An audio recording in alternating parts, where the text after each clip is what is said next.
దేవునికి మహిమ కలుగును గాక. మరొకసారి అందరికి వందనాలండి. అయిపోయింది మధ్యాహ్నం కదా, అందరికి వందనాలండి. వందనాలండి అంటాను నేను. మన వాక్య ధ్యానం నిమిత్తమై పేతురు రాసిన మొదటి పత్రిక మొదటి అధ్యాయం మళ్ళా 14 నుండి నేను చదువుతున్నా. నేను పరిశుద్ధుడని విన్నాను గనక మీరును పరిశుద్ధులైనడని రాయబడి ఉన్నది. కాగా మీరు విధేయులకు పిల్లలై మీ పూర్వపు అజ్ఞాన దశలో మీకుండిన ఆశలలో అనుసరించి ప్రవర్తింపక మిమ్మల్ని పిలిచిన వాడు పరిశుద్ధుడైన ప్రకారం మీరును సమస్త ప్రవర్తన యందు పరిశుద్ధులై ఉండుడి. చదవబడిన లేఖన భాగాలను దేవుడు మన ఆత్మల కొరకే తానే దీవించి ఆశీర్వదించును గాక. చిన్న ప్రార్థన చేస్తాం. పరిశుద్ధమైన మా తండ్రి, పరలోకమందున్న ప్రియ ప్రభువా, ఈ యొక్క సాయంకాల వేళ మీకు స్తోత్రాలు స్తుతులు చెల్లిస్తున్నాం. మాకు ఇచ్చిన రక్షణ బట్టి స్తుతిస్తున్నాం. ఈ 2 దినాల సభలో ప్రారంభ కూడికలో మీరు అనుగ్రహిస్తున్న సహాయాన్ని బట్టి స్తుతిస్తున్నాం. మీ దాసును ఉపయోగించారు, వందనాలు. తిరిగి మధ్యాహ్న వేళ నీ వర్తమానం అందిస్తుండగా మా మధ్యలో మీ కుమారుని హెచ్చించి ఘనపరచండి. చేరువచ్చిన పరిశుద్ధులందరినీ కూడా మీ కృపలో వర్ధిల్లో చేయమని యేసుక్రీస్తు నామంలో స్తుతించి ప్రార్థన చేసి అడిగి వేడుకుంటున్నాం మా తండ్రి, ఆమేన్. ప్రభునందు సోదర సోదరిలారా, ఉదయకాలంలో పేతురు పిలుపు, పేతురు పడిపోవుట, పేతురు తిరిగి వచ్చిట.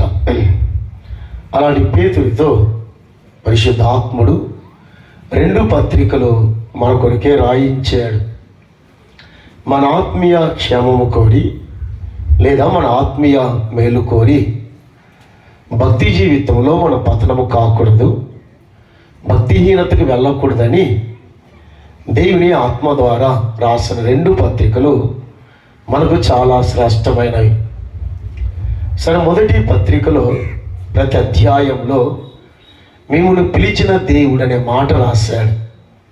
మొదటి అధ్యాయంలో రాశాడు, అది 2వ అధ్యాయంలో రాశాడు, 3లో రాశాడు, 4లో రాశాడు, 5వ అధ్యాయంలో కూడా రాశాడు. ఏ మాట అంటే మిమ్మల్ని పిలిచిన దేవుడు. పిలుపు 2 విధాలుగా మనకు అందించబడ్డది. పిలుపుని గురించి రాస్తూ, ఒకటి, మనము స్వార్థ పిలుపు ద్వారా పిలువబడ్డాం. మనం స్వార్థ పిలుపు అందుకొని ప్రభువైన యేసుక్రీస్తు యొక్క రక్తంలో కడగబడి ప్రభువులో చేర్చబడ్డాం. అది మొదటి పిలుపు. అది సో ప్రతి విశ్వాసికి కలిగిన మొదటిది ఏమిటంటే ప్రభువు స్వార్థ ద్వారా మనల్ని పిలిచాడు. ఆ స్వార్థ ద్వారా రక్షణలోనికి మనం పిలువబడ్డాం. అది మొదటి పిలుపు. 2వ పిలుపు ఏమిటంటే మనం మరణానికి పిలువబడ్డాం అనగా అది 2వది మహిమ కొరకే లేదా నిత్యత్వము కొరకే మనం పిలువబడ్డాం. సో ఒకటి స్వార్థ పిలుపు, 2వది నిత్యత్వ పిలుపు అనగా పరలోక పిలుపు అని పేతురు చెప్తా ఉన్నాడు. స్వార్థ పిలుపు ద్వారా రక్షణలోనికి చేర్చబడ్డాం. 2వది మరణ పిలుపు అనగా నిత్యత్వంలో చేర్చబడతాం. ఈ 2 మధ్య ఈ పత్రికలు అనగా మొదటి పత్రికలో 5 పిలుపులు ఉన్నాయి. ఏ పిలుపులు అంటే సింపుల్గా నేను వెళ్తున్నాను. సో మొదటి అధ్యాయం 14, 15, 16లో పరిశుద్ధులుగా ఉండుటకు పిలువబడితే అది మొదటిది. సో మొదటి అధ్యాయం 14, 15, 16లో పరిశుద్ధులుగా ఉండుటకు మీరు పిలువబడితే అని చెప్పాడు. ఇక 2వ అధ్యాయం 9, 10 వచనాలు మీరు వెలిగింపబడుటకై పిలువబడితే అన్నాడు. వెలిగింపబడుటకై మీరు పిలువబడితే అని చెప్పాడు. ఇక 3వ అధ్యాయం సో 19 లేదా 15 నుండి 18 వరకు శ్రమనందుటకు మీరు పిలువబడితే అన్నాడు. లేదా మీరు 3వ అధ్యాయం 3వ అధ్యాయం 8వ వచనంలో మీరు ఆశీర్వాదముగా ఉండుటకై పిలువబడితిరి. సో 3వ అధ్యాయం 8వ వచనంలో మీరు ఆశీర్వదింపబడుటకు పిలువబడితిరి, అది 3వ పిలుపు. ఇక 4వదిగా 4వ అధ్యాయం మొదటి 10 వచనాల్లో శ్రమనందుటకు మీరు పిలువబడితిరి అని చెప్పారు. శ్రమనందుటకు మీరు పిలువబడితిరి 4వ అధ్యాయం మొదటి 10 వచనాలు లేక 16 వచనాలు రాసుకున్న తప్పులేదు. సో మొదటి 16 వచనాలు శ్రమనందుటకు మనం పిలువబడితిరి అని చెప్పాడు. ఇక చివరిగా 5వ అధ్యాయం పేతురు రాసిన మొదటి పత్రిక 5వ అధ్యాయం వచనం చివరి వచనాలు 12, 13 వచనాలు నిత్య మహిమకు మీరు పిలువబడితిరి అని చెప్పాడు. 12, 13 వచనాల్లో నిత్య మహిమకు మీరు పిలువబడితిరి అని చెప్పాడు. ఎన్ని పిలుపులు? సో 5 పిలుపులు చెప్తాం అందరూ గట్టిగా అందరు మీకు ఇది రావాలి. ఈ 2 రోజుల్లో 5 పిలుపులు ఉన్నాయి. ఒకటి, పరిశుద్ధులుగా ఉండుటకు పిలువబడితే. వినరా, అందరు గట్టి చెప్పాలి నాతో పాటు. అందరు చెప్తారు, పరిశుద్ధులుగా ఉండుటకు పిలువబడితే. అందరూ చెప్పండి, పరిశుద్ధులుగా ఉండుటకు పిలువబడితే. 2వది, వెలిగింపబడుటకు పిలువబడితే. 2వది. 3వది, ఆశీర్వాదముగా ఉండుటకు పిలువబడితే. 3వది. 4వది, శ్రమనందుటకు పిలువబడితే. 5వది, నిత్య మహిమకు మీరు పిలువబడితే. ఎన్ని పిలుపులు? అందరూ ఎన్ని పిలుపులు? సో 5 పిలుపులు. ప్రతి విశ్వాసి ఈ 5 పిలుపులు కలిగి ఉన్నాడని నేను చెప్పట్లేదు, పేతురే చెప్తా ఉన్నాడు, పేతురే వివరిస్తూ ఉన్నాడు. సరే, మొదటి దానికి వెళదాం. మొదటి దానికి పేతురు రాసిన మొదటి పత్రిక మొదటి అధ్యాయం 16వ వచనం మధ్య భాగంలో మిమ్మల్ని పిలిచిన వాడు మార్చండి. వన్ హూ హాస్ కాల్డ్ అని ఇంగ్లీష్లో మిమ్మల్ని పిలిచిన వాడు పరిశుద్ధుడైన ప్రకారం ఎలాగుండాలి? మీరును మీరును ఎలాగుండాలి? అపవిత్రంగా ఉండాలి. అంతేనా? ఎలాగుండాలి? ఉండాలి ఇక్కడే. ఎలా ఉండాలి? గట్టి అక్కడ మీరు వినిపించండి. ఎక్కడ ఎలా ఉండాలా? మీరు ఎలా ఉండాలా? ఈ మధ్యలో ఉండాలి. ఎలా ఉండాలా? వినిపించట్లేదు నాకు. ఎలా ఉండాలా? పరిశుద్ధులుగా ఉండాలి. మీరు ఎలా ఉండాలా? ఎందుకు? మిమ్మల్ని పిలిచిన దేవుడు పరిశుద్ధుడు. అక్కడ నిలబడతా కాసేపు. దైవ గ్రంథాన్ని మనం చూస్తుండగా ఇటు పాత నిబంధన కొత్త నిబంధన అయినా బైబిల్ ఏం చెప్తుందంటే దేవుని సింహాసనం పరిశుద్ధమైనది అని మనం ఎరుగుదు. నేను వచ్చినా చెప్పట్లేదు, ఊరికి అలా కోట్ చేసి వెళ్తున్నాను. దేవుని సింహాసనం పరిశుద్ధమైనదని బైబిల్ చెప్తుంది. 2వది, దేవుని లేఖనాలు పరిశుద్ధమైనవి. మార్చండి, దేవుని సింహాసనం పరిశుద్ధమైనది, దేవుని లేఖనాలు పరిశుద్ధమైనవి, దేవుని మాటలు పరిశుద్ధమైనవి, దేవుని మాటలు పరిశుద్ధమైనవి. సో దేవుడు పరిశుద్ధుడు, దేవుని గ్రంథం పరిశుద్ధం. సో ఎటు చూస్తున్నా దైవ గ్రంథంలో ఇవే కనబడుతుంది. ఆయన సింహాసనం పరిశుద్ధమైనది, ఆయన లేఖనాలు పరిశుద్ధమైనవి, ఆయన మాటలు పరిశుద్ధమైనవి, ఆయన గ్రంథం పరిశుద్ధమైనది, ఆయన ఆయులయం పరిశుద్ధమైనది. బైబిల్ నొక్కి నొక్కి చెప్తా ఉంది పరిశుద్ధమైనవి. అందువల్లే మనం ఎరిగినట్టుగా యెషయా గ్రంథం 6వ అధ్యాయంలో శరాబులు కెరాబులు ఎన్ని రెక్కలు? 6 రెక్కలు. ఎన్ని రెక్కలు? చెప్పండి. ఎన్ని రెక్కలు? 6 రెక్కలు. ఏం చేశాయి? రెండిటితో కళ్ళు కప్పుకున్నాయి, రెండిటితో కాళ్ళు కప్పుకున్నాయి, రెండిటితో ఎగురుచున్నాయి. ఎవరు? దేవదూతలు. బాగా దేవదూతలు. ఎందుకు దేవదూతలు కళ్ళు కప్పుకున్నాయి? దేవుని పరిశుద్ధత ఎదుట తమ పరిశుద్ధతను కప్పివేసుకున్నాయి. అందువల్లే ఆయన చూడలేకపోతున్నాయి. మొదటిదిగా ఎందుకు కళ్ళు మూసుకున్నాయి? దేవుని పరిశుద్ధత ఎదుట ఆ పరిశుద్ధతను చూచినప్పుడు ఆ పరిశుద్ధుడైన ప్రభుని చూస్తుండగా, ఆ పరిశుద్ధత, ఆ పవిత్రత చూస్తుండగా వారి యొక్క కళ్ళు కప్పివేసుకున్నాయి. కారణం తెలుసా? ఆయన పరిశుద్ధతను అవి చూడలేకపోయినాయి. ఎంత భయంతో నిలబడ్డాడు చూడండి. రెండవది, ఎందుకు కాళ్ళు కప్పుకున్నాయి అనగా పరిశుద్ధుడైన ప్రభుని చూస్తుండగా శరాపులు కెరాపులు, వాడే చాలా అందంగా ఉంటాడు. దేవదూతలు వాడు సృజింపబడే పవిత్రతతో సృజింపబడిన వాడు. అటు పరిశుద్ధ ప్రభు దగ్గర వాడు ఎంత భయముతో కాళ్ళను కప్పుకొని దేవుని పరిశుద్ధతను ప్రపంచానికి వాడు ఎలా చూపిస్తున్నాడో చూడండి. దేవుని పరిశుద్ధతను ప్రపంచము చూడాలని ఆయన ఎదుట వారి కాలు కప్పేసుకున్నాయి. అలాగైతే ఇప్పుడు పేతురు అంటున్నాడు, మిమ్మల్ని పిలిచిన దేవుడు బాగా మిమ్మల్ని పిలిచిన దేవుడు ఆయన పరిశుద్ధుడు కాబట్టి మీరు ఆయన యొక్క ప్రతినిధులు. బాగా మీరు ఆయన ప్రతినిధులు. బాగా మీరు రాయబారులు.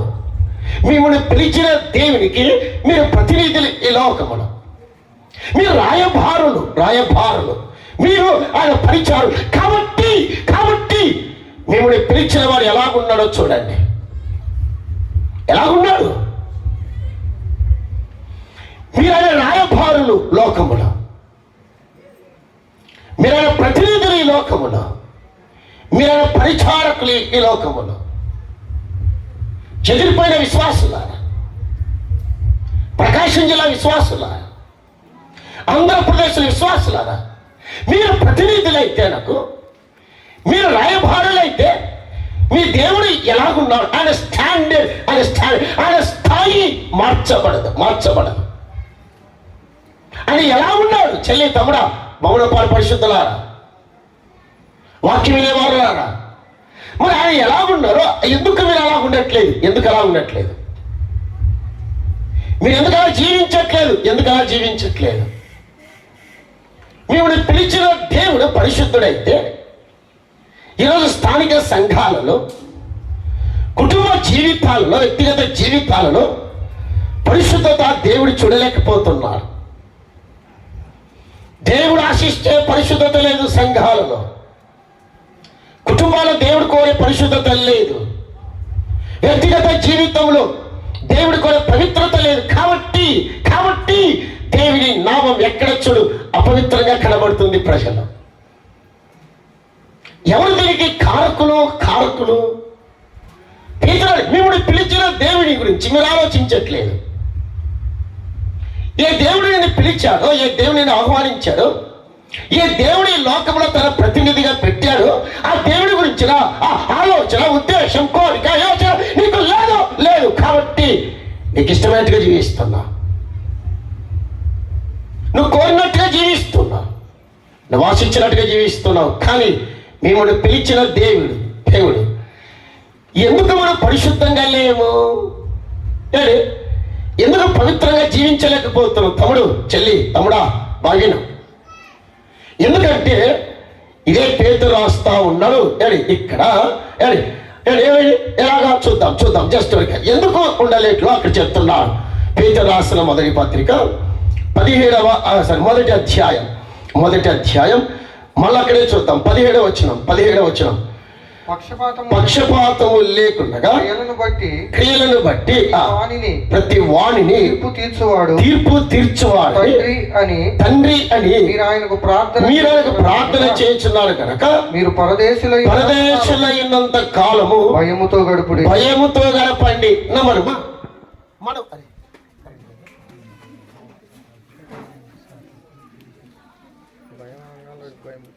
తిమోతి పాడపాడు ఆడున్నాడు. లేదా తిమోతి వెళ్ళిపోయాడా?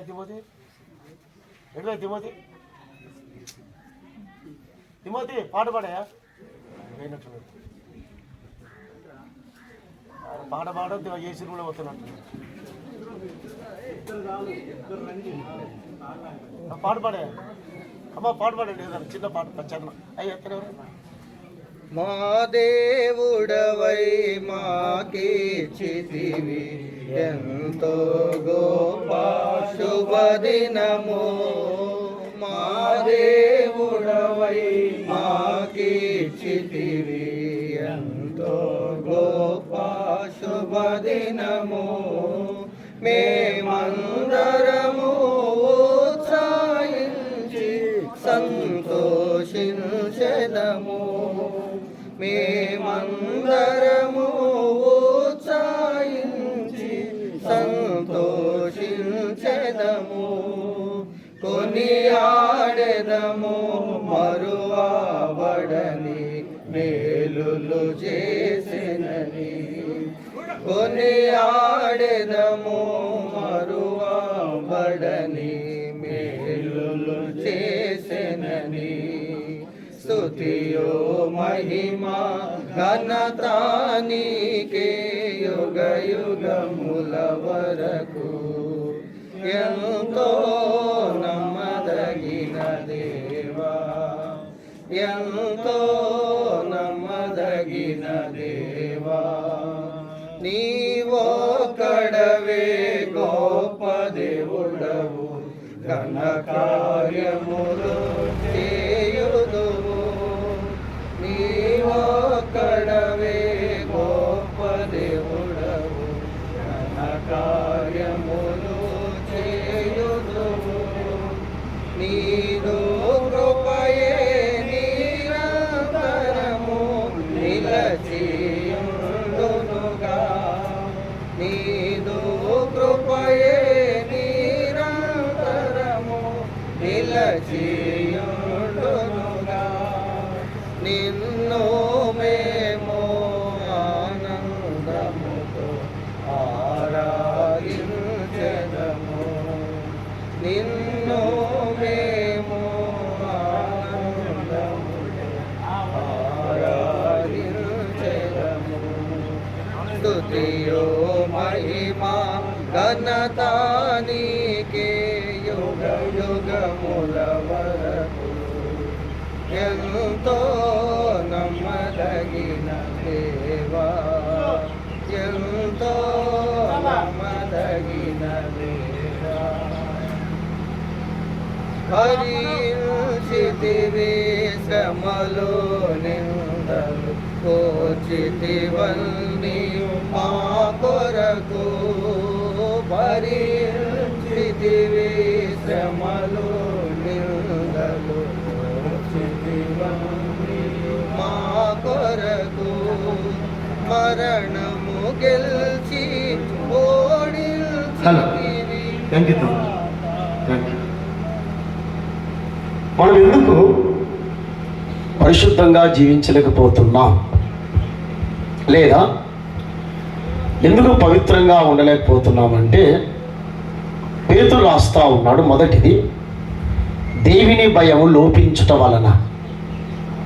మొదటిదిగా, ఎందుకు విశ్వాసి, దేవుని నమ్మిన బిడ్డ, ప్రభుని ఆరాధిస్తున్న వ్యక్తి అమ్మా వింటున్నాడా, ఎందుకు పరిశుద్ధంగా జీవించలేకపోతున్నారంటే దేవుని భయము లోపించుట వలన. స్థానిక సంఘాలలో, కుటుంబాలలో, మన వ్యక్తిగత జీవితంలో దేవుని భయం లోపించుట వలన పరిశుద్ధత అనేది మన జీవితంలో దాని యొక్క ప్రాధాన్యతగా జీవించట్లేదు, లేదా దాని కొరకు జీవించాలనే ఆశ మనకు లేదు, బ్రతకాలనే కోరిక మనకు లేదు. తమ్ముడు కుట్టి చూడండి, అవి చూడండి, ఇంకా వాళ్ళ వైపు చూడదండి, జనరేటర్లు వేసి అనమాట. ప్రతి విశ్వాసిలో దేవుని భయం ఉంటే, లేదా దేవుని కొరకే భీతిగా జీవిస్తే పరిశుద్ధత అనేది మన జీవితంలో దానంతకదే అదే వస్తాయి, అదంతకదే వస్తాయి. ఎందుకు విశ్వాసులు చాలామంది తరచుగా పాపం చేస్తూ ఉన్నారు అలా బాగుందన్న, తరచుగా పాపానికి ఒడిగడుతున్నారంటే ఒకటే కారణం, దేవుని భయం లేదు. దేవుని భయం లేదు.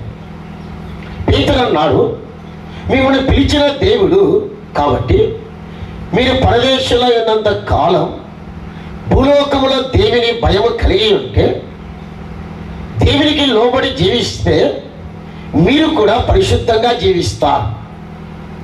చెదిరిపోయిన విశ్వాసులారా, చెదిరిపోయిన యాత్రికులారా, చెదిరిపోయిన పరిశుద్ధులారా, మీ మధ్య పరిశుద్ధత లేనట్టుగా నాకు కనబడుతూ ఉంది. ఎలా రాసొచ్చు? మీ మధ్య పవిత్రత లేనట్టుగా కనబడుతూ ఉంది. కానీ మీరు ఎక్కడున్నా, మీరు ఎక్కడున్నా, మీరు ఏం చేస్తున్నా, మిమ్మల్ని పిలిచిన దేవుని యొక్క ఉద్దేశం నెరవేర్చాలి, లేదా దేవుని యొక్క ఆలోచన నెరవేర్చాలి. చాలామంది పరిశుద్ధులు దాని గురించిన విషయంలో పెద్దగా బాధ్యత తీసుకోకుండా తమ ఇష్టానుసారంగా తాము జీవిస్తున్నారు. కాబట్టి మీరు అలా చేయకూడదు, మీరు అలా బ్రతకకూడదు. కాబట్టి ఎందుకో మీరు అలాగ జీవించాలని చెప్తూ పాత నిబంధన ఒక వ్యక్తిని వారికి జ్ఞాపకం చేశాడు. ఎలా జ్ఞాపకం చేశాడు చూద్దాం. ఎలా జ్ఞాపకం చేశాడు? ఎరిగిన సత్యం. ఆదికాండం 42వ అధ్యాయం 18వ వచనం చదువుదాం.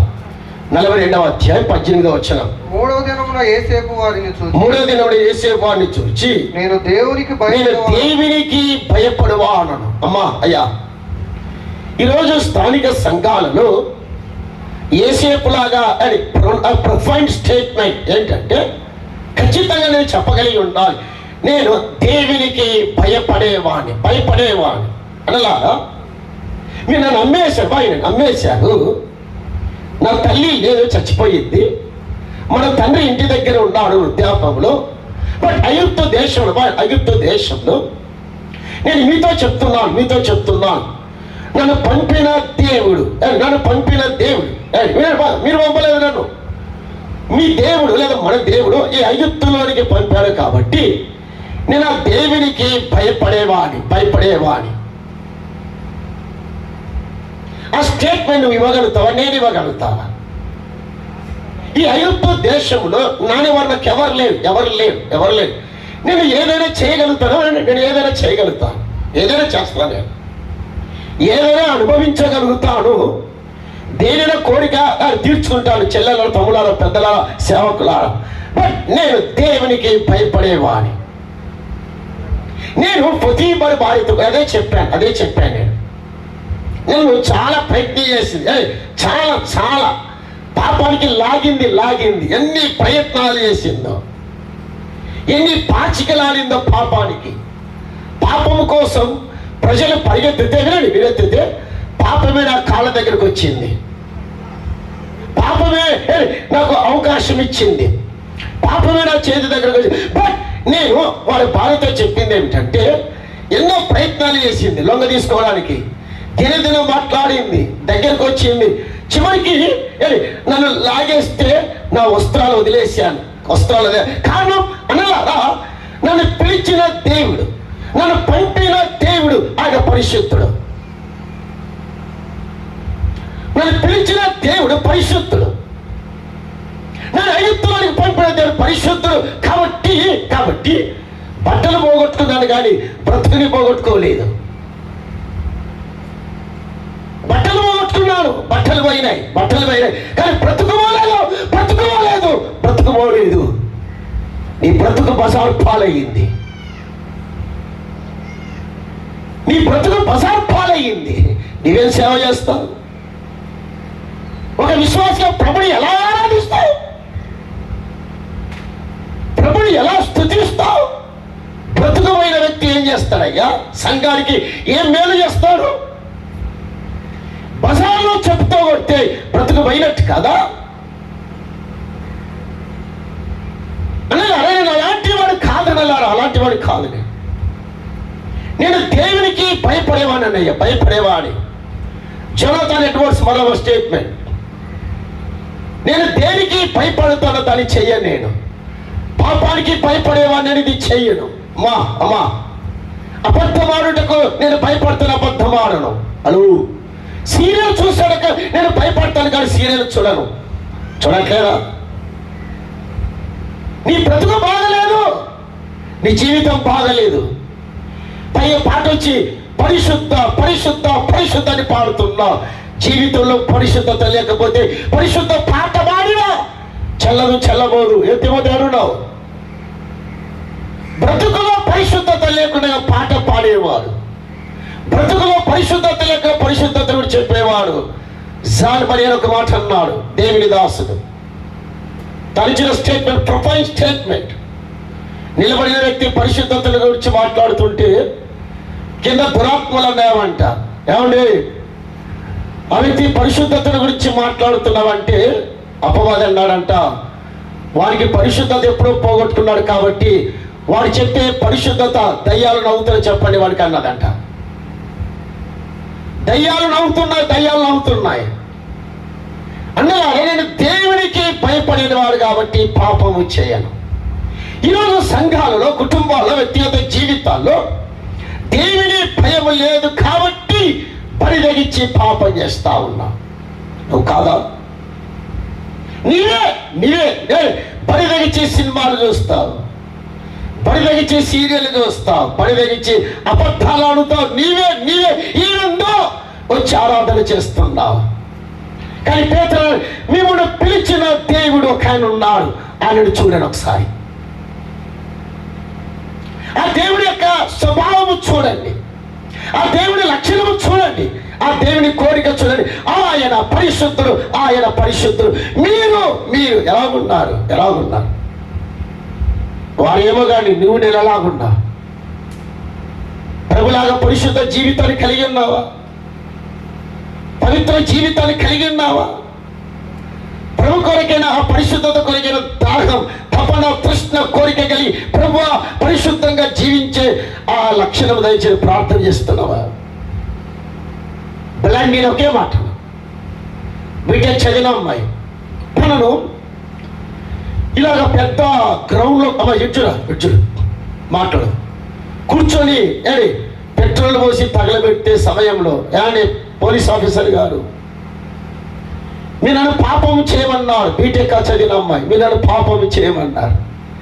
పాపం చేయడం సాధ్యం కాదు. కారణం 24 ఏళ్ళ అమ్మాయి, దేవునికి భయపడే అమ్మాయి. నేను నా పెళ్లి రద్దయినా పర్వాలేదు, నాకు ఉద్యోగం లేకపోయినా పర్వాలేదు, నాకు ఆస్తి లేకపోయినా పర్వాలేదు, నా భర్త లేకపోయినా పర్వాలేదు, నాకు కావాల్సింది పరిశుద్ధత.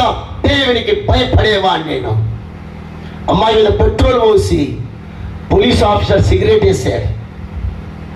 అమ్మాయి కాలుతూ పరిశుద్ధుడా, పవిత్రుడా, కాలుతూ ఉండగా కొడవ పెడతాం, పరిశుద్ధుడా, పవిత్రుడా, నీకోసం పరిశుద్ధంగా జీవించి పరిశుద్ధ సాక్ష్యము కలిగి ఒక పరిశుద్ధ సాక్షిగా బ్రతికే ఆ కృపణించినందుకు పరిశుద్ధుడా నీకు వందనాలు. నల్ల మసిబగ్గలగా కాలి బూడిదైపోయింది. 24 ఏళ్ళ అమ్మాయి బ్లాండీనా. ఉన్నారా ఎవరైనా? మన స్థానిక సంఘాలలో పరిశుద్ధులు ఉన్నారా? నేను దేవునికి భయపడే ఒక స్త్రీని, ఒక పురుషుని కాబట్టి ఇది చేయజాలను. ఎవరున్నారు? ఎందుకో సంఘాల్లో పాపం విస్తరిస్తూ ఉంది.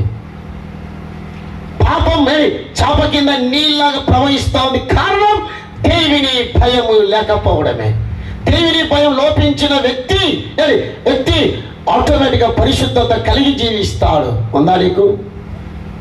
మిమ్మల్ని పిలిచిన దేవుడు పరిశుద్ధుడు, అది మొదటిది. మనం ఎందుకు పాపం చేస్తున్నాం? తరచుగా పాపం చేస్తాం, తరచుగా అబద్ధాలు అడుగుతాం, తరచుగా సినిమాలు చూస్తాం రహస్యంగా ఇంటి దగ్గర. కారణం రెండవది, మనం పాపం చేయడానికి కారణం మనలో యథార్థత లేకపోవడం. మొదటిది దేవుని భయము లోపించుట, రెండవది యథార్థత లేకపోవుట. ఏమిటి యథార్థత? చూద్దాం. ఆదికాండం 20వ అధ్యాయం. ఆదికాండం 20వ అధ్యాయం. అబీమెలెకు రాజు ఇంటి దగ్గరికి లేదా ఆ దేశానికి వచ్చినప్పుడు అప్పుడు ఆమె యొక్క స్టేట్మెంట్ చూద్దాం. ఆదికాండం 20వ అధ్యాయం. ఆ మాట చదివి నేను ముందుకెళ్తాను. ముందుగా జస్ట్ 3వ వచనం చదువు. 3వ వచనం. ఆయనను రాత్రి వేళ దేవుడు స్వప్నమందు అబీమెలెకు నొద్దకు వచ్చి నీవు నీ ఇంట చేర్చుకొనిన స్త్రీ ఒక పురుషుని భార్య కనుక ఆమె నిమిత్తం నువ్వు చచ్చినవాడు సుమా అని చెప్పాను. అయితే అబీమెలెకు ఆమెతో పోలేదు కనుక అతడు ప్రభువా ఇటు నీతి గల జనమును హతము చేయదువా? ఈమె నా చెల్లెలని అతడు నాతో చెప్పలేదా? మరియు ఆమె కూడా అతడు నా అన్నా నేను చేతులతో ఏ దోషము చేయక యథార్థ హృదయముతో ఈ పని ఎవరి మాట చెప్తుంది? చెప్పండి, ఎవరి మాట అన్నారు? చెప్పండి, ఎవరు? అబీమెలెకు దేవుడు అనే యెహోవాతో మాట్లాడుతానండి. దేవా నిజమే, వినండి బాగినండి. కింద వచ్చిన ముందు అన్నాడు అబ్రహాం, అన్నాడు ఈ స్థలమందు దేవుని భయం బొత్తిగా లేదు అన్నాడు అబ్రహాం. బయలు ఏ భయం లేదు? దేవుని భయం ఈ స్థలం బొత్తిగా లేదు. సంఘాల్లో దేవుని భయం బొత్తిగా లేదు. అబ్రహాం అన్నాడు నువ్వు ఎందుకు ఇలా చేసావని అబీమెలెకు అన్నప్పుడు వినండి బాగా, ఈ స్థలం అందు దేవుని భయము లేదన్న ప్రభా. వినండి, దేవుడు అబీమెలెకుతో మాట్లాడుతూ అయ్యా బాగా విను, నీవు ఆమెను ముట్టవద్దు అని చెప్పినప్పుడు బాగా ప్రభా అబీమెలెకు అంటున్నాడు, దేవా నీతి గల జనం అన్నాడు. అక్కడ ఏ జనం? ఏ జనం? బాగా నీతి గల జనం. రెండవది మేము యథార్థత గల ప్రజలము. ఏ ప్రజలు? అందరూ గట్టిగా ఏ ప్రజలు? సో అబీమెలెకు కింద ఉన్న జనాలు యథార్థత గల ప్రజలు. స్థానిక సంఘాల్లో యథార్థత కనిపించట్లేదు. దేవుడు అన్నాడు అబీమెలెకుతో, అందుకు అవును అని చెప్పాడు. నీ ప్రజలు నీతి గల ప్రజలు, బయట నీ ప్రజలు యథార్థత గల ప్రజలు అని వినండి. అలా ఉంటే అమ్మా నీ కుటుంబం యథార్థంగా ఉందా? సంఘాలు యథార్థంగా ఉన్నారా? నీతిగా జీవిస్తున్నావా? అందువల్ల దేవుడు అక్కడ అన్నాడు, మళ్ళీ చదివేనా? అందుకు దేవుడు ఏమన్నాడు? చదువు. అది ఆ మాట చదువుపోతే బాగుండదు. చదువు. అందుకు దేవుడు చదువు 7-6 వచ్చిన. అందుకు దేవుడు అవును ఆ మాట ఎవరు చెప్పారు? ఎవరితో? అవును అరే అమ్మా దేవుడు నీతో ఆ మాట చెప్తాడు. అయ్యా సేవకులారా, పరిశుద్ధులారా, పెద్దలారా వినండి. అరే ఈ పెద్ద డబ్బు దగ్గర యథార్థంగా ఉన్నాడు. అవును. ఆహా ఈ పెద్ద డబ్బు దగ్గర యథార్థంగా ఉన్నాడు. అవును. ఈ సేవకుడు డబ్బు దగ్గర యథార్థంగా ఉన్నాడు. అవును అని దేవుడు చెప్పగలుగుతాడా? కవుడు నీ దండయాత్ర పక్కన పెట్టు, దాన్ని మర్చిపో. దండయాత్ర ప్రక్కన పెట్టు. నువ్వు ముందు దేవుడి దగ్గర ఎలాగున్నావు? దేవుడు ఎలా ఇచ్చాడు? అందుకు దేవుడు అవును విశ్వాసం యథార్థంగా ఉన్నాడు. అవును అని చెప్పగలుగుతాడు. ఈ భార్య తన భర్త నమ్మకపోయినా తన భర్త పట్ల ఈవిడ యథార్థంగా ఉంది అని దేవుడు చెప్పగలుగుతాడా? భర్త చెప్పగలుగుతాడా? తన భార్యను గురించి నా భార్య యథార్థంగా ఉంది. అవును దేవుడు చెప్తున్నాడు. రాజా అవును రాజా అయ్యా ఓ సేవకుడి గురించి నేను నేరుగా ఒక పెద్ద పరిశుద్ధుడు, దేవుడు అదే మాట నీతో నాతో చెప్పాలి. నువ్వు నీతిగా జీవిస్తున్నావు, యథార్థంగా జీవిస్తున్నావు కాబట్టి ఏమన్నాడు దేవుడు? చదివినా 7వ వచనం. ఏమన్నాడు దేవుడు? 7వ వచనం. కాబట్టి ఆ మనుషుని భార్యను తిరిగి అప్పగించుటకు అతడు ప్రవక్త. 6వ వచనం. అందుకు దేవుడు అవును యథార్థముతో దీన్ని చేసిద్దని నేను ఎరుగుదును. తెంగలా రాజా నేను ఎరుగుదునమ్మా. ఎంత చక్కగా చెప్పాడు రాజా. నువ్వు శారాన్ని తీసుకొని వచ్చడం యథార్థంగానే తెచ్చుకున్నావు, నీతిగా తెచ్చుకున్నా. ఐ నో నేను ఎరుగుదును నీ భక్తిని, నీ యథార్థతను.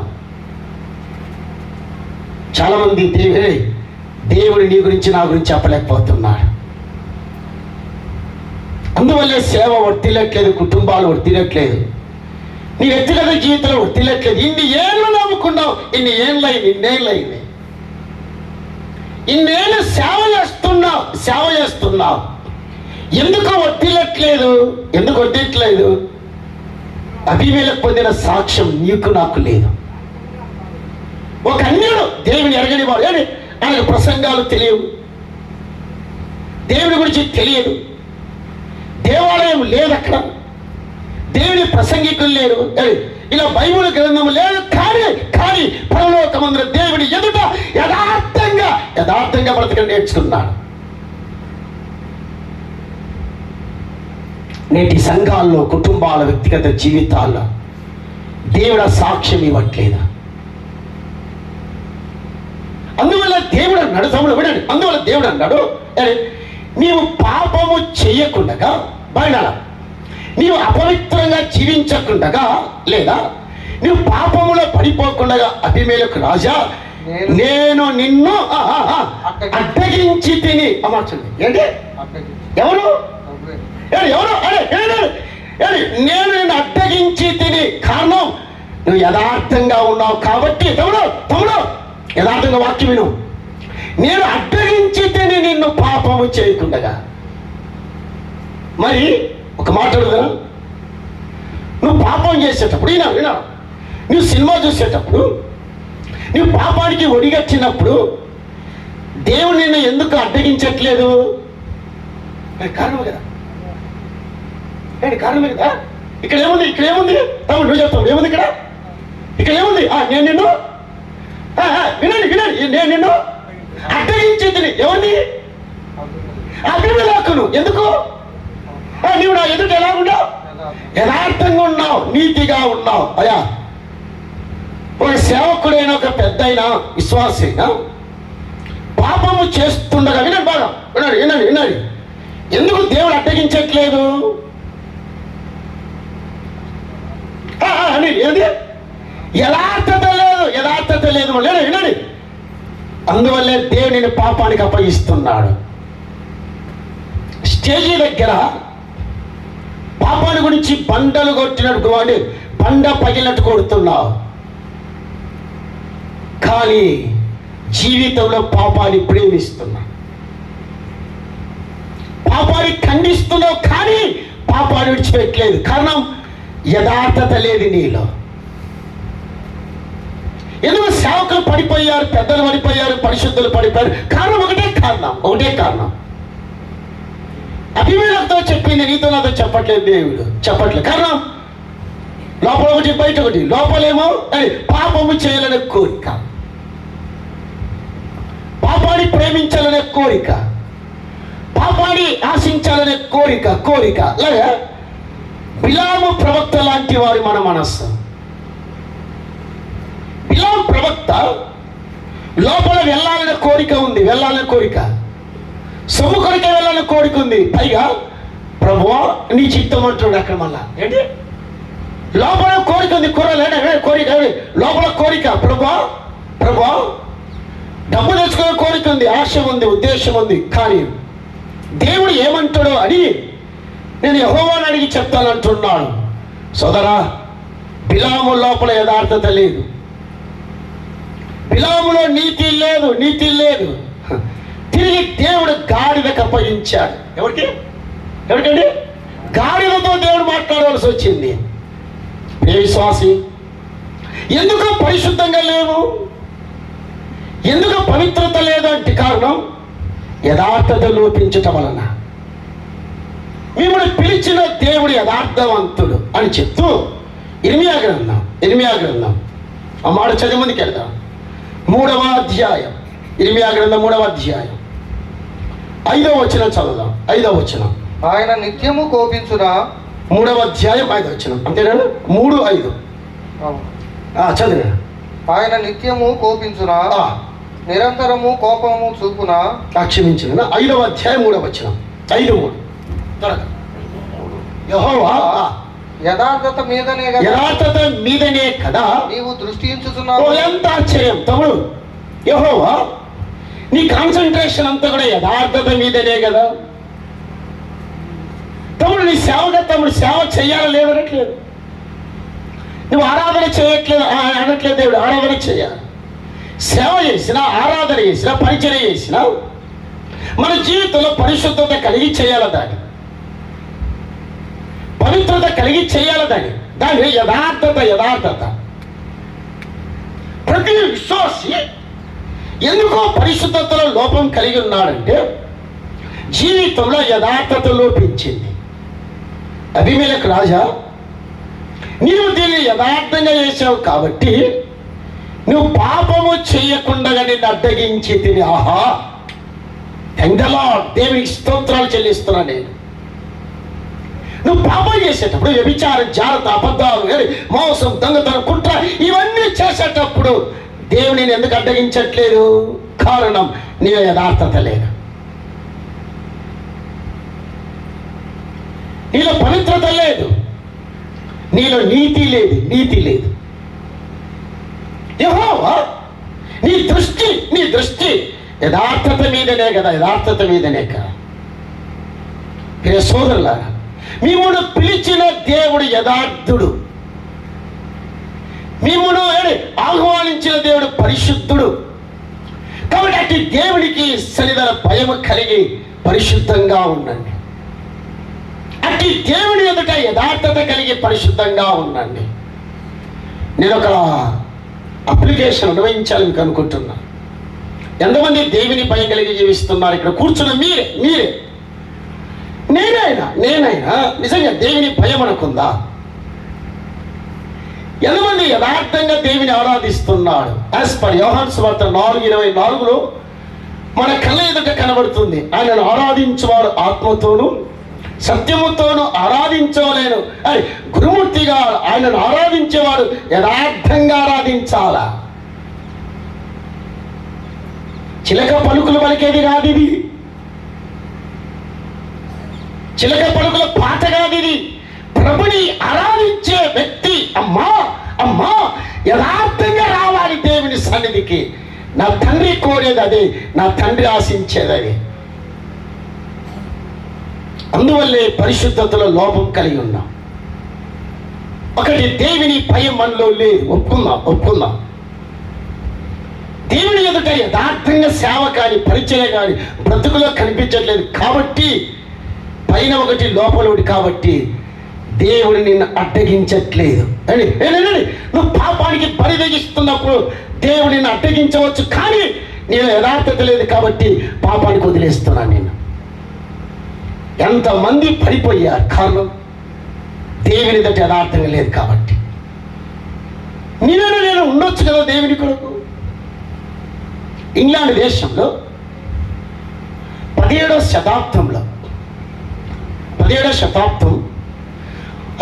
అలాగా 1942వ సంవత్సరం వీళ్ళు బాగా చైనా దేశానికి ఇద్దరు డాక్టర్స్ వచ్చారు. పాప పేరు బ్రిట్నీ, భర్త పేరు శామ్యూల్. ఇద్దరు వచ్చారు. అప్పటికే చైనా దేశంలో దేవుని సేవ చేసేవాడిని ఊచకోత కోస్తున్న దినాలవి.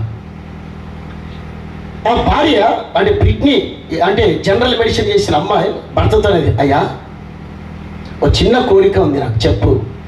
ఒకవేళ పోలీసు వాళ్ళని నిన్ను పట్టుకున్నా మరి కాల్చి వేస్తారు, అది ఖచ్చితం, చచ్చిపోతాం. కానీ ఆ కోరిక ఉంది. 25 ఏళ్ళ అమ్మాయి చెప్పిన స్టేట్మెంట్, అయ్యా బ్రతికే కొద్ది రోజులు నాకు అర్థమవుతుంది, కానీ మనం చనిపోయిన తర్వాత చైనా దేశంలో సంఘాలు పుట్టాలా, ఆత్మల పెళ్ళుముకి రక్షింపబడాలంటే జీవించేది కొద్ది రోజులైనా యథార్థంగా సేవ చేసి చచ్చిపోదామన్నాడు. భర్త అన్నాడు, ఎందుకు బ్రిట్నీ అలాగ మాట్లాడుతాడు? ఎందుకండి, నాకెందుకో దేవుడు ప్రేరేపిస్తున్నాడు. ఒక డైరీలో రాసింది చనిపోకముందు, ప్రభువా నాకు ఇచ్చిన 25 సంవత్సరాలు నేను నమ్మినట్టు నుండి పాపం చేయలేదు ప్రభువా, నేను అపవిత్రంగా జీవించడానికి ఇష్టపడలేదు కాబట్టి ఈ మరణము దగ్గరగా నేను ఉన్నాను కాబట్టి ప్రభువా ఈ మరణంలో కూడా నీ కళ్ళ ఎదుట యథార్థంగా చచ్చిపోటకు కృప దయచేయి ప్రభువా. ఈ మాట రాసింది పోలీసులు వచ్చారు ఆ ఇంటికి. 500 మంది పోలీసులు వచ్చారు ఆ అమ్మాయి ఇంటికి, ఆ భర్త ఇంటికి. బ్రిట్నీ అమ్మాయి ఎవరన్నారు? సార్ నేనే సార్. శామ్యూల్ ఎవరు? నా భర్త సార్. ఇద్దరండి అన్నారు. తీసుకెళ్ళారు. ఇలాంటి గ్రౌండ్లో పెద్ద ఆ నూనె కాగే ఒక పాత్ర పెట్టారు, పెద్దది. ఆ నూనె మసల కాలుతూ ఉండగా భార్యకు చెప్పారు, అంటే బ్రిట్నీకి చెప్పారు, అమ్మాయి డాక్టర్ అమ్మాయికి, నేను 2 కాళ్ళు అందులో పెట్టి అందులో పడుకోవాలని చెప్పాడు. భర్తతో చెప్పిన స్టేట్మెంట్, అయ్యా ప్రభు దగ్గరికి నేను వెళుతున్నానయ్యా, నేను చచ్చిపోయిన తర్వాత పాపము చేయకుండా యథార్థంగా బ్రతికయ్యా, వస్తానయ్యా, గుడ్ బాయ్. అందులో పడింది కాలి నల్ల మసపగిలాగా బూడిదైపోయింది. అబీమెలెకు రాజా, నేను నిన్ను అడ్డగించాను, అది కారణం నీ యథార్థతే. నిన్ను అడ్డగించాను పాపం చేయకుండా, అందుకు నీతిగా జీవిస్తున్నా, ఇది నేను ఎరుగుతాను. తమ్ముడు, ఏం తెలుసు ప్రభు అనుకో, ఏం చెప్తారు ప్రభు నీ గురించి? వెళ్ళిపోతున్నాను శ్యామ్, పాపం చేత శ్యామ్, యథార్థంగా బ్రతక శ్యామ్. సరే అమ్మాయి, వెళ్ళిపో. ఎవరున్నారు? మిమ్మల్ని పిలిచిన దేవుడు మీకు అర్థం కాలేదా? ఆ దేవుడు ఎలా ఉన్నాడో మీకు తెలీదా? ఆ దేవుడి సంగతి తెలిసి కూడా మీరు పాపం చేస్తున్నారు. ఎందుకు పరిశుద్ధత పట్ల ఆ తృష్ణ, కోరిక లేదు, ఆశ లేదు. కారణం దేవుని భయం లోపించింది మీలో. దేవుని ఎదుట యథార్థంగా లేరు కాబట్టి దేవుడు మీరు పాపం చేస్తున్నా అడ్డగించట్లేదు. అబీమెలెకులాగా ఒక అన్యుడు అలా జీవిస్తే ఒక విశ్వాసమైన ఎలాగ జీవించాలా? యేసేపుడు ఎందుకు అంత స్థానానికి తీసుకెళ్ళాడు? హైలీగా తీసుకెళ్ళాడు. కారణం ఎక్కడున్నా యథార్థతగా ఉన్నాడు. తల్లి లేకపోయినా, తండ్రి లేకపోయినా తన దేవుని కొరకు ఇలా జీవించాలని ఒక తీర్మానంతో ఐగుప్తు దేశంలోకి ఎంటర్ అయ్యాడు. దాన్ని వదులుకోలేదు. మూడవది, ఎందుకు మనం పరిశుద్ధంగా జీవించలేకపోతున్నాం? ఉంది, ఆశ ఉంది, కోరిక ఉంది, కానీ ఎందుకు జీవించలేకపోతున్నాం? ఎందుకు ప్రశ్న. మూడవదిగా పేతురు చెప్తున్నాడు, శరీరాశలను విసర్జించి అన్నాడు. 2:9-10 ఆత్మకి విరోధంగా పోరాడు, శరీరాశలను విసర్జించి. ఇలా రాసుకుందాం. శరీర ఆశల మీద జ్ఞానం లేకపోవుట, లేదా శరీర ఆశల మీద నియంత్రణ లేకపోవుట. అమ్మాడు చూడండి, మీరు పరదేశులు, మీరు యాత్రికులు. మొదటి అధ్యాయంలోనే చెప్పాడు. 2:9-10 మీరు యాత్రికులు, పరదేశులు. మీకు అర్థమైందా? చెదిరిపోయిన యాత్రికులారా, చెదిరిపోయిన విశ్వాసులారా, మీరు పరదేశులు, మీరు యాత్రికులు. ఈ లోకములో ఉన్నంత కాలం ఆత్మకు విరోధముగా పోరాడు, శరీరాశలను విసర్జించి. సోదర ముగిద్దాం. ఎందుకు మన విశ్వాస జీవితంలో, భక్తి జీవితంలో, మన ఆత్మీయ జీవితంలో శరీర కోరికలు, వాటి మీద జ్ఞానం లేకపోవడం. కీర్తన గ్రంథం 51వ కీర్తన. దావీదు ఎలాగ ప్రార్థన చేశాడు, ఎలాగ దేవుని సన్నిధానంలో ఏడుస్తూ ఉన్నాడు. 51వ కీర్తన 6వ వచనం. తమ్ముడు చదువు త్వరగా, ఇప్పుడు టైం లేదు. నీవు అంతరంగములో సత్యము కోరుచున్నావు, ఆంతర్యములో నాకు జ్ఞానము తెలియజేసి. తమ్ముడు అలా కాదు తమ్ముడు, ఇలా ఆంతర్యమున అక్కడ ఆగల తమ్ముడు. అప్పుడు నీకు అర్థమవుతుంది. నాకు జ్ఞానము దయచేయి. ఏం దయచేలా? అందరు ఏం చేయాలి? అమ్మా ఇటు రైట్ సైడ్ కుడివైపు ఉన్నాడు, ఎడవైపు. ఆంతర్యమున నాకు జ్ఞానం దయచేయి. ఎందుకు దావీదు ప్రార్థన? వినండి బాగా, ప్రార్థన 32లో పాపాన్ని ఒప్పుకున్నాడు. వినండి ఇటు చూడండి. 51లో దేవా బావినాడా, నేను చేసిన పాపం మరలా చేస్తాను. అమ్మా, నేను చేసిన తప్పు మరలా చేస్తాను. నేను ఏ వ్యభిచారం అయితే చేశాను, ఏ జాగ్రత్త చేశాను, ఏ అబద్ధం ఆడాను, ఏ యథార్థత లేకుండా చేశాను, మరలా చేసే అవకాశం ఉంది. కాబట్టి దేవా, నాంతర్యమునని జ్ఞానం దయచే. దేనికి? నేను మరలా పాపము చేయకుండా. ఏం చేయకుండా? మరలా పాపము చేయకుండా. విశ్వాసి, చేసిన పాపమే చేస్తావు, చూసిందే చూస్తావు, చేసిందే చేస్తావు. నీవే ఎవరా? ఒప్పుడే ప్రభా నా పాపాన్ని క్షమించేద్దాం, సాయంకాలికి మళ్ళా పాపం చేస్తా. కారణం శరీర కోరికల మీద నియంత్రణ లేకపోవడమే. శరీర కోరికల మీద అదుపాజ్ఞి లేకపోవడమే మనం పరిశుద్ధంగా ఉండలేకపోతున్నాం. కారణం ఒకటి, శరీర కోరికల మీద జ్ఞానం లేకపోవడం, శరీర కోరికలు చంపడానికి ప్రార్థన చేయకపోవడం.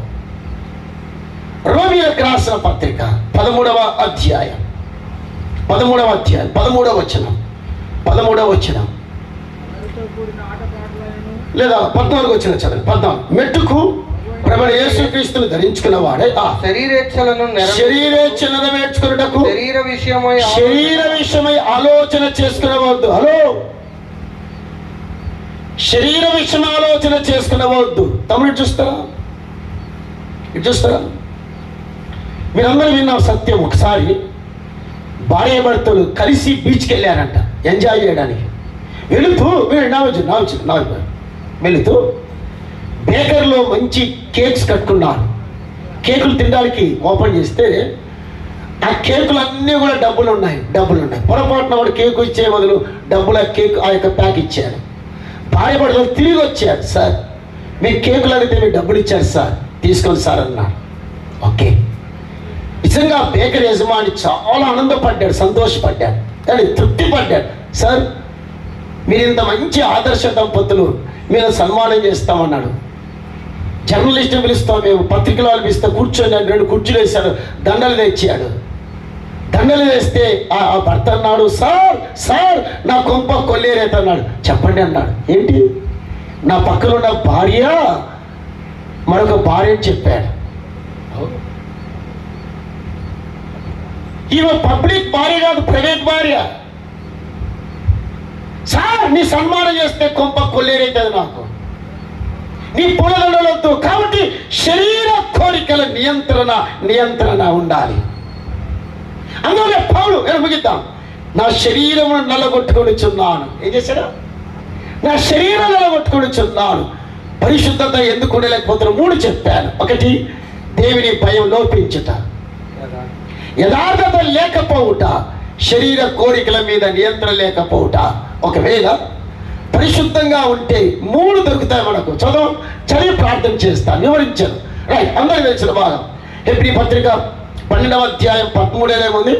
అందరితో సమాధానం కలిగి ఉండటకు ప్రయత్నించుడి, పరిశుద్ధత లేకుండగా ఎవడును అందరూ ఎప్పుడు పరిశుద్ధత లేకుండగా ఎవడును ప్రభుని.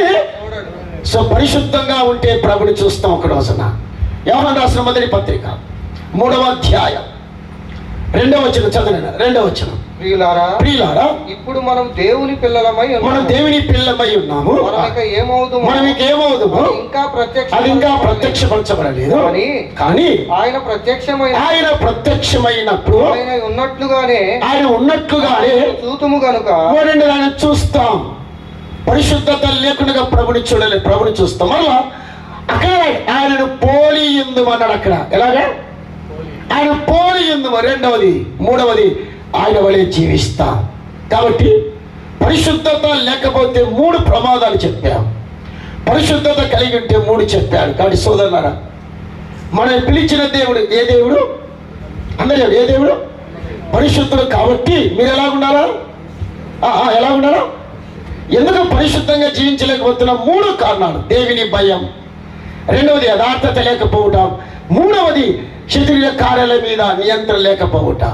పరిశుద్ధంగా ఉంటే దేవుని చూస్తాం, దేవుని పోలి ఉంటాం, దేవుని ద్వారా ప్రశంసించబడతాం.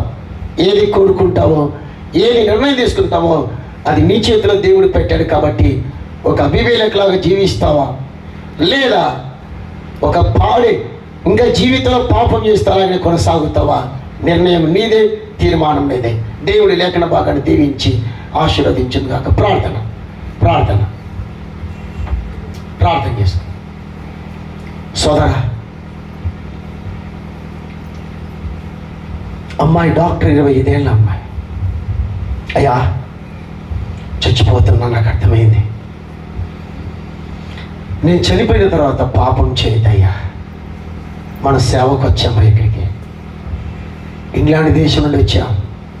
అయ్యా, ఆత్మలు ప్రభు నమ్ముకోవాలా, ఆత్మలు చేర్చబడాలి. అయ్యా పాపంలో జీవించొద్దయ్యా. దేవుని పట్ల యథార్థంగా జీవించు. యథార్థంగా ఉండు. యథార్థంగా ఉండయ్యా. శరీర కోరికల మీద నియంత్రణ కలిగి ఉండయ్యా. అయ్యా, ఒకరోజు నువ్వు కూడా ప్రభు దగ్గరికి వస్తావు. నేను ముందుకు వెళుతున్నాను. ప్రభు ఎదుట నేను చూస్తాను. ప్రభుని పోలి ఉంటాం. ప్రభుతో ప్రశంసింపబడతా. బాయ్ శ్యామ్, పరలోకంలో కలుసుకుందా. భర్త ఆ మాటలు చదివినప్పుడు 10 రోజులు నిద్ర రాలేదంట. ఆ మాటలు చెవులు గింగురు అంటున్నావంట. శ్యామ్, దేవుడు మనం పిలిచాడు శ్యామ్ ఈ దేశానికి. యథార్థంగా ఉందాం శ్యామ్, పాపం చేయొద్దు శ్యామ్.